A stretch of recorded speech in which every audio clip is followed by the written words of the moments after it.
Welcome to How Women Inspire, and today is How Dottie Inspires. You are in for a treat today. Our guest is Dottie Schindlinger, who is the executive director of the Diligent Institute. And if you've been involved with anything around boards, Diligent, and let me tell you, Dottie, from my perspective, has been one of the chief architects. This is a modern governance think tank and global research arm, and she is leading this section of the organization that is making us all smarter and know what's going on in the world. And to me, I'm a absolute data nerd, and I'm so excited every time I get a chance to talk to her. She directs the Institute's thought leadership on corporate governance and all the related topics you can imagine. She gives dozens of presentations to boards and executives all around the world. She's also co-author of a book. And if you're going to go into governance, this is the Bible for most of us. Governance in a Digital Age, a guide for the modern corporate board director. And she hosts the Fortnightly Show, the Corporate Director podcast. So for all of you who are interested in corporate board governance, and especially if you like brilliant women who can throw out data at the drop of a hat and even with cocktails, Dottie, thank you so much for joining us. What a treat to have you with me here today. Julie, it's such a pleasure. I always just relish the time I get to spend with you. We have so much fun together.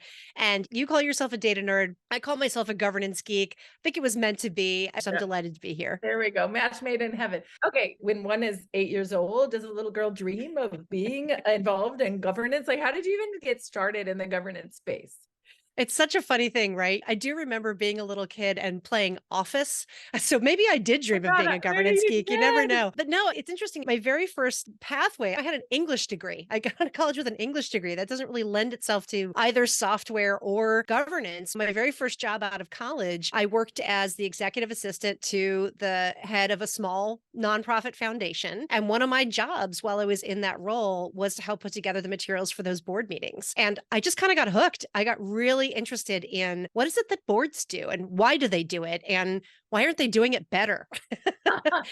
Yeah, I mean, it really became kind of like an existential question for me and a passion for kind of the rest of my career. I've always been really fascinated in this idea that we have these individuals who are at leadership levels of organizations, and they basically serve as this buffer between the stakeholders of the organization and the internal staff, the management of the organization, almost like a concentric ring, right? So you've got the management in the center, you've got the board next, and then you have the rest of the world outside the board. So they kind of have to be the eyes and ears outside the organization to inform the internal team about what's happening out there. What a fascinating job. And a big one, like serious responsibility, So many of the historical problems we've had in boards with groupthink, right? Where there is no question that people were not playing that buffer role. They were being rubber stamped to whoever was the loudest voice in the room, or politically the most important. Yeah. And I mean, listen, there's a lot of reasons for that we could unpack for hours. I know one of the biggest is that boards have historically been not diverse enough. If you have too many people in the room who all have the same background, the same experience, maybe they all went to the same schools, they're all going to think the same way. And so you can get into a lot of trouble when you don't have someone in the room to say, actually, this is what's true. You need that person to call it out. You need several people to call it out. So lots to talk about there. When I first started looking into the issues of board and governance, I'll never forget, like the CEO of Cisco, Chevron, and Stanford were all on each other's boards. I think now it's not just discouraged. There's a little, in different places, it's really against the rules. That's not okay. But that was common practice. And it's like, I'll have your back if you have mine. And that's not good for shareholders and other stakeholders. Okay, so you kind of got fascinated as an EA and you started to look into what, why, and how. You wrote a book that day, or what did you do? And how did you get to Diligent? Like, how did the Institute come to be?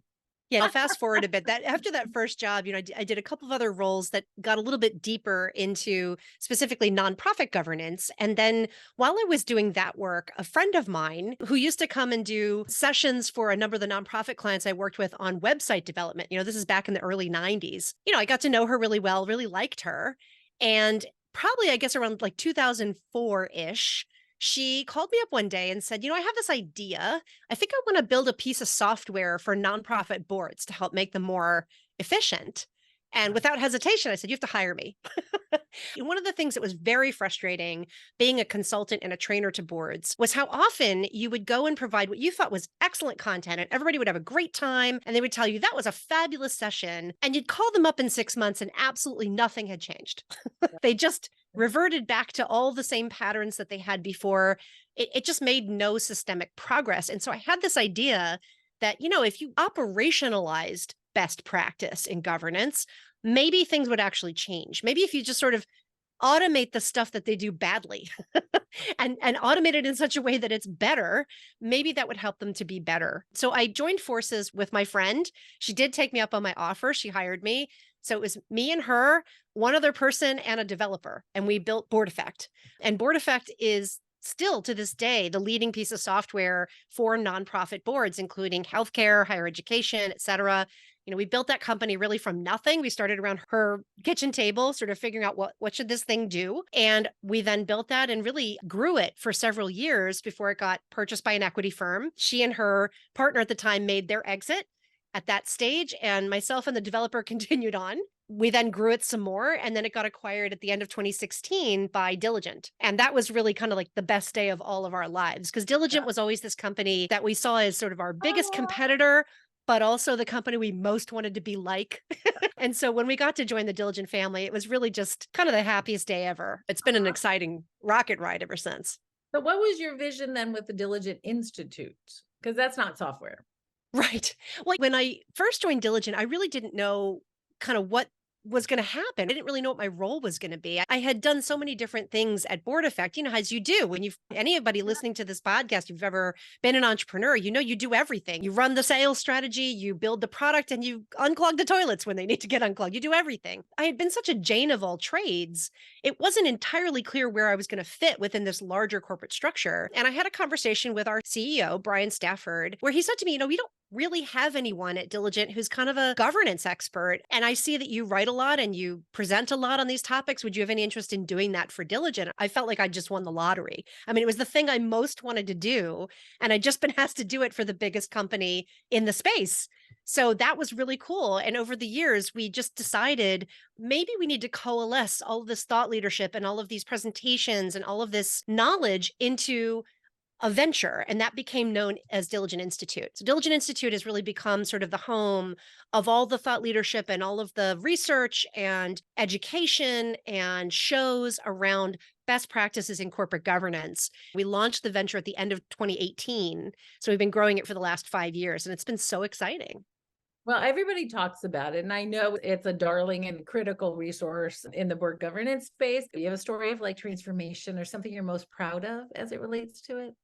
Yeah, I mean, well, there's a few. I think maybe the thing I'm most proud of, though, is we started at the end of 2021 to build out certification programs for corporate directors. And the very first one that we started with was on climate leadership. Wind the clock back. I mean, there's lots of programs out there, including really good ones from places like the NACD and Harvard and Stanford on how to be a good corporate director. There's lots of those programs. But what we really kind of realized is that there weren't enough programs that were really nimble, quick turn and current, really focused on things that were hard about governance today. And we thought, we really have something we can offer here, because at Diligent, we have software in the climate space. We have carbon accounting software and disclosure software. And so we'd been spending a lot of time getting very well versed in what was happening on the regulatory front, what was happening on the legal front, what's happening with litigation, and what were some of the conversations happening around boardrooms. We were doing a ton of that research. And we thought, we've actually researched this enough. We probably have something that we could provide back that would be of value. So we built the climate leadership certification program. We did that in partnership with a law firm, Kirkland and Ellis. And it was just really fantastic. It was such a great experience. And we launched it. It took off like a rocket. And we actually won a Stevie Award for it. It was a Stevie Women in Business Award for Best Program in Sustainability that year. And it felt like such a high watermark for us that here we built this little thing and it was really taking off. Now the program has been accredited. When you take the program, you can receive continuing legal education credits, continuing CPA credits. It's gotten rave reviews from over 150 directors that have graduated from the program. So it's just been really exciting. And that work is very satisfying. Since then, we've now built 3 other programs. So we have one on ESG leadership. We have one on cyber risk and strategy. And today We just launched AI ethics and board oversight, and we're not stopping. We're continuing to build new programs all the time on these emerging areas that directors are finding really challenging to oversee. I love that you are so lit and responsive to what's going on in the environment. I mean, that makes you critical, ubiquitous. Like everybody's going to go to you first because you're on the cutting edge, right? And I would think, I mean, it's on everybody's mind this year. It's just obviously, it's ChatGPT just came out in January of this year. We're in 2023 when this is being recorded. So you did not let any grass grow under your feet. Get out your crystal ball. Do you see what's coming down besides AI, or is it yet to be seen what next year's big, exciting crisis drama need is going to be? If I could tell you what the next big crisis or drama was going to be, I'd be a billionaire and I wouldn't need to do any work anymore. But I mean, what I can say are some things that I think are likely to be spoken about in boardrooms over the next year or two. I would say probably in terms of technological development, the next big thing is going to be quantum computing.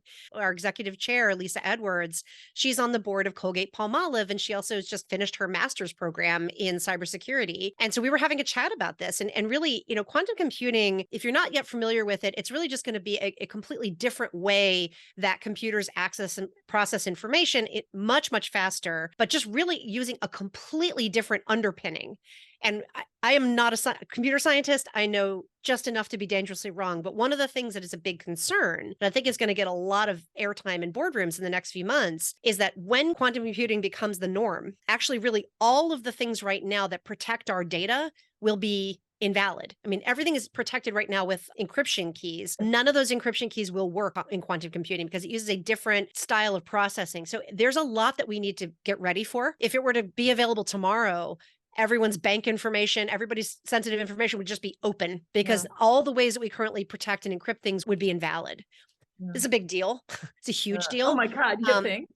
Yeah. So clearly there's a long way we have to go before that can kind of come on the market without really just creating a huge, huge level of risk for every organization and really for every person.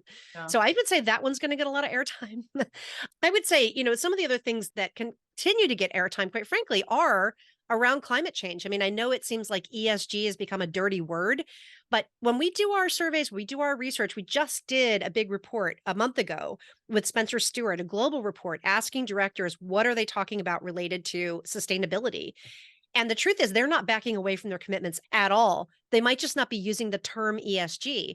And why is this? Because they still recognize that what's happening with climate change represents massive areas of both risk and opportunity for their businesses. I just don't think a lot of these issues have been settled. There's still a long way to go.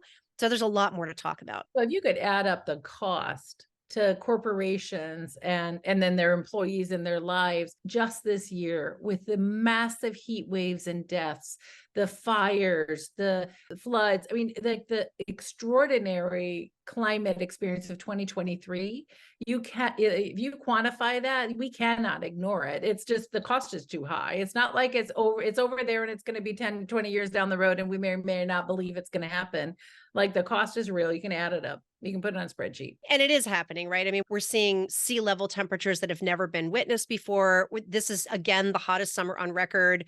And that's been true for the last 5 summers in a row. I mean, we have to really just, I think a lot of boards have really just come to grips with, we have to think about what this means for our supply chains. What does this mean for our employment? What does it mean for our ability to attract and retain talent in these places in the world where we have facilities that pretty soon may be uninhabitable? Like, what are we going to do? And depending on your business and depending on your industry, you're in a real tough spot. There are lots of industries that you wouldn't think of, like, well, how is climate change going to impact this company? And then you realize, oh, all the materials they use in their business are sourced from places on Earth that might not be habitable in another 10 to 15 years. And so it's serious. They have to spend some time really thinking this through.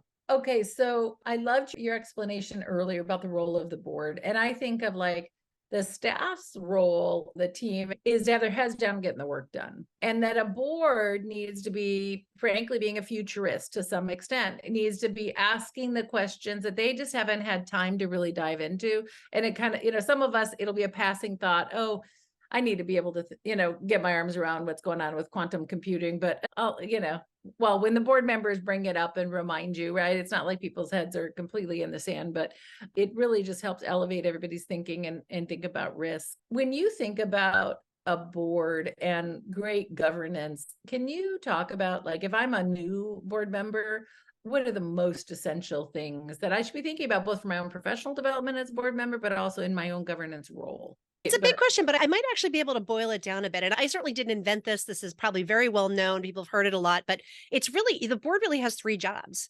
It's insight, oversight, and foresight. So, the first thing is that you have to be able to take the information that you're getting from within the company and look beyond the data and try to derive what's the insight. Like, what can I learn from this data? Quite often, companies aren't the best at giving information to the board. They often sort of give them reams of paper or reams of data, hopefully not What's paper the point anymore. of those 280 pages? Exactly, or the 280 slides, which is really what it is now, and it just has like all the data broken down, but that's not really what the board is looking for. What they're looking for is, what's the insight? What should I take from this? What should I learn from this? And even better, like, what are the big questions I should be asking about this? What should this prompt for me? So that's insight. Oversight is really just being a little bit of the watchdog on behalf of the shareholders and the stakeholders of the organization, making sure things are going the right way. Are we doing the right things? Are we behaving in an ethical fashion? I mean, a good example is AI. This is one of the reasons why our program isn't just what is AI, it's AI ethics and board oversight, because there are a lot of ethical conundrums when it comes to AI. It could create really harmful outcomes for stakeholders if it's not done right, if it's not overseen correctly. So boards have to provide that level of oversight, not necessarily from an operational level, but from a high leadership level, asking questions of management. How are we handling this? Are we in compliance? Are we doing this legally? Are we doing this ethically? Is this really in line with our corporate values, right? That's oversight. And then foresight is, to the best of their ability, they have to be able to try to see around the corner. When you talk to a board member, you ask them, what keeps you up at night? They most say is, I don't know what's coming next. I don't know what's coming around the corner. And of course, really being a prognosticator is impossible, but you can look at trends and you can start to sort of see what are some of the big rocks that are out there that might get in our way, and how should we be prepared for them? One of the most powerful ways that boards can do that is to do tabletop exercises. Think, for example, like a cybersecurity tabletop exercise where they get together and they have a cyber incident response plan. They're not in the middle of a crisis right now, but they're practicing as if they are in one. And it just helps them to see, okay, where are we going to have shortcomings? Where do we need to get stronger? Where do we need to get smarter? That's very helpful. It doesn't actually make an incident happen, but it does make sure that when an incident happens, they're a little bit more prepared. They've practiced once or twice. They know kind of how to handle it. So boards need to really try the best of their ability to have that foresight and just always be learning. Have that growth mindset. Always be learning, always look for more information, try to understand what are some of the things that might catch you flat-footed, and be prepared for those things. Fantastic. Listen, this is absolutely essential information for us and board governance. Let's talk about you a little bit. Do you mind? So when you think about your own leadership, I mean, you're innovating and pushing the boundaries all the time. Where does that come from? Like, how did Dottie get her stripes? I'm just an insufferable nerd. Yeah. I'm just so curious about everything. There's so many different things I find endlessly fascinating.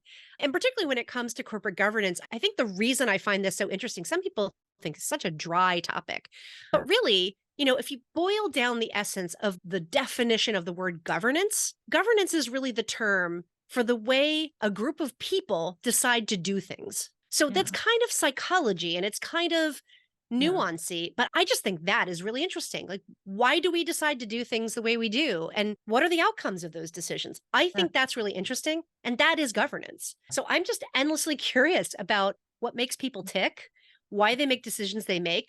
When things go wrong, why'd they go wrong? When things go right, why'd they go right? I find all of that interesting, drives me. That curiosity drives sort of a hunger to go get the answers. And when I get the answers, I like to share them.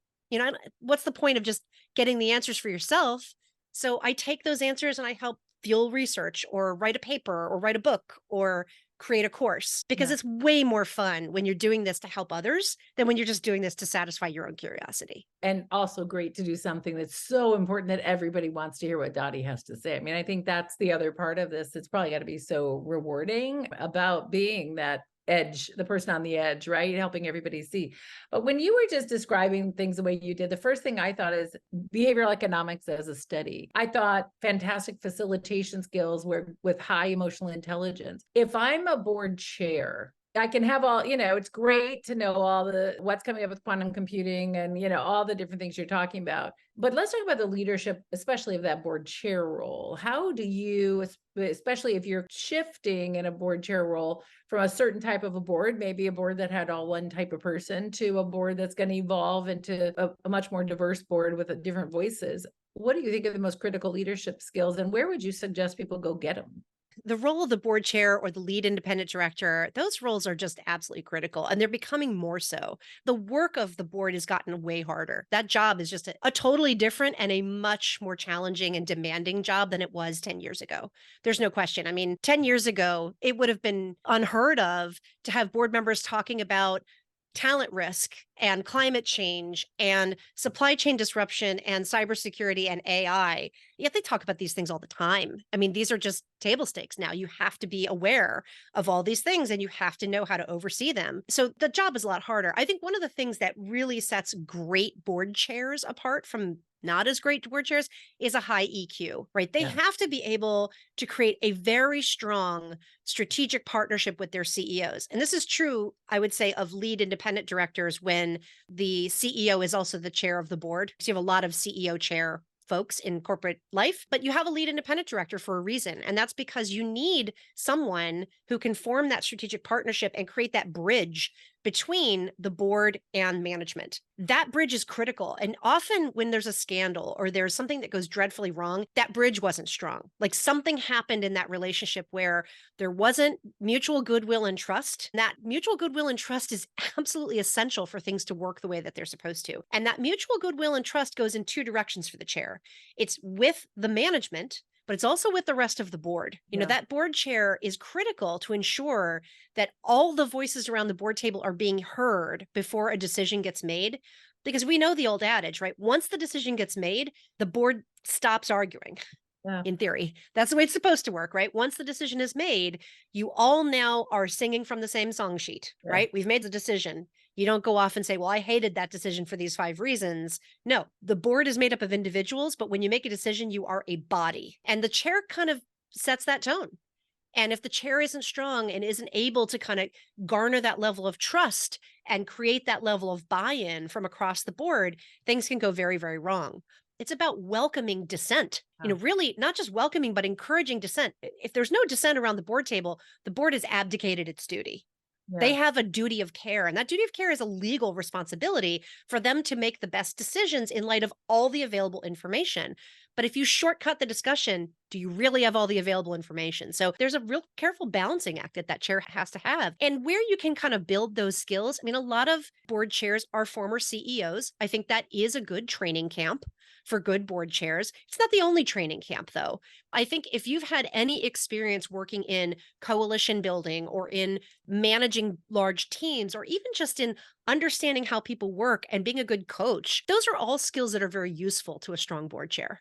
That's fantastic frame for us. And I know we're almost out of time, but I can't help but bring it back to women because that's my jam. And I know it is yours too. And the majority of the women who are private company directors actually are independent directors. And it's interesting because, of course, all of the women I know, when there's a crisis, who do they trot out in front of the stakeholders, press, staff, whoever it is? It's the woman director. What is it about our gender, do you think, that means that rolls out? Is it scapegoating, or is it we have a unique skill or trustworthiness compared to maybe the monolith of the board or some things? Oh, wow. I feel like this is a completely different podcast. That's going to take us at least like 5 years to unpack, Julie. Okay. So all right. strap in. Yeah. I mean, honestly, listen, I think it would be maybe a little overly generalistic and simplistic to say it's something innate in the gender that makes anything happen. I don't know that I would stand on that argument. What I would say is it isn't an accident that when an organization is having some problems, that they diversify their board, whether it's with women or just other people who don't look and sound and behave exactly like everybody else in the boardroom, because often they've either been, called out by an activist and new people have been placed on the board, or There have been some firings because some people did some very bad things, and they've brought in new people. And I'll give you an example of one, actually, an organization I'm very familiar with, which is Wynn Resorts. You may remember that Steve Wynn quite famously had a hashtag #MeToo incident and was ousted from the organization. At the time, the board was predominantly male, if not 100% male. I think it might have been. And in the wake of his ousting, that very much changed. The board suddenly had a much better gender balance. So did the senior leadership of the organization. They put into place a whole new set of ethics and reporting lines. And interestingly, that all happened before COVID. And as you might recall, Las Vegas had a really hard time during COVID, with Yep. one exception, and that was Wynn Resorts. Wynn Resorts did a really outstanding job of protecting their team for as long as they possibly could. They kept 100% of their team employed far longer than any of the other resorts. And when they did finally have to start making cuts, they did them very thoughtfully and as small as they possibly could. And when they were able to reopen their doors, they rebounded the fastest. I don't Wow. think those things are Fabulous. necessarily an accident. They got some fresh perspective in the room. They got people from different industries, men and women, and people of color, different diversity, to just look at the situation differently. And with those fresh eyes and those fresh perspectives, they were able to see some things that maybe needed to be handled differently than they had seen in the past. And I think that just speaks to why women and other, diverse characteristics on boards just provides such strength. You're not all seeing things the same way. You are bringing different perspectives. And I think companies know that that's something they can leverage when things have gone wrong. All right. I have 1,000 more questions, but we should wrap up. How can people find you if they want to buy your book, if they want to partner with Diligent? 2 easy ways. You can find me on LinkedIn at GovTechGeek. That is my handle. And you can also find me at diligentinstitute.com, which I hope you'll do both. I'd love for you to subscribe to the podcast called the Corporate Director Podcast. Everything else, just reach out to me on LinkedIn. I usually get right back to you. This was such a gift to just geek out with you. You're so brilliant and fun. And just thank you so much for sharing with us today. Really appreciate you. Thank you, Julie. Right back at you. It's been so much fun. Such a pleasure to speak with you.